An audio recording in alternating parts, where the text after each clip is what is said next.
Nowadays, we have a solution for most of our problems. Science has been our light in the darkness. In the medical field, there have been some impressive progress, so I find it exasperating that still we cannot figure out a way to prevent one of the most terrible issues, the premature burials caused by catalepsy, which is a condition that paralyzes the body and apparently leaves no trace of life, but life is still there, and then, unexplainably, you wake up.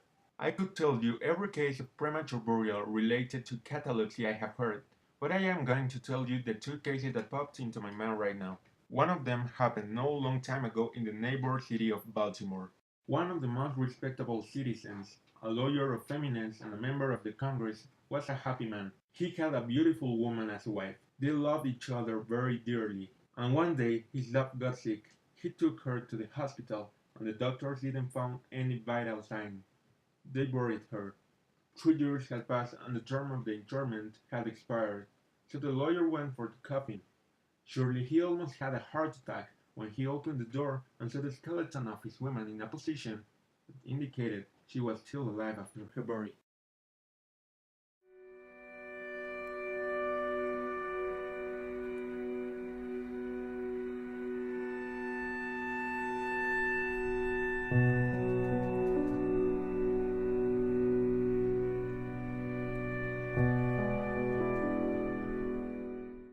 Now I want to talk to you about my own experience with catalepsy. I think I shall begin this by telling you I have suffered of catalepsy in many occasions during my life. Every time the duration of the attack did increase, and it has also brought me other problems like not being able to use properly my senses after I wake up, but I could not do anything about it. I felt powerless and annoyed to think that despite modernity, I could not even know the cause of neither my illness nor a way to prevent it. These feelings made me end up in an obsession with the medicine and catalepsy. I read the newspaper every day, hoping that one day an article would bring me the happiness of hearing a cure of my illness had been discovered, but no news ever gave me that pleasure. I was full of books of medicine, and I had already read them all regarding the topic of catalepsy, but those books just caused my hopes to break into millions of pieces, and the one thing I spent the most time with was angering for all those people that had died prematurely buried as a result of catalepsy. I was angry, I was still of it, and knowing that no doctor could do anything just drove me crazy. This obsession made me forget about everything. I didn't remember anything. I was lying in hard support, and when I tried to raise my arms, I felt some kind of lead above me. It was only 1 second before my brain realized I had been buried. An avalanche of feelings filled my body. All my nerves could feel that chill caused by fear, and also I felt foaming. I had never been so angry and desperate before. I was only thinking of how I had ended up there. Did I have the attack between strangers who didn't know about my condition? I even imagined my friends letting the doctors bury my body to stop hearing my complaints any longer. The seconds passed, and I felt such a regret that if I didn't die of lack of oxygen, I could die for my temperament. I could not stop asking myself how science, how medicine, doctors could not achieve to determine the difference between my condition and death. I was not dead. My heart was still beating.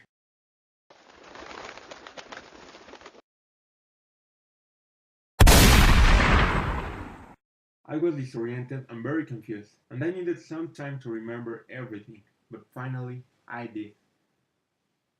That morning, I went on a gunning experience near Richmond, Virginia, miles near James River, with one of my friends.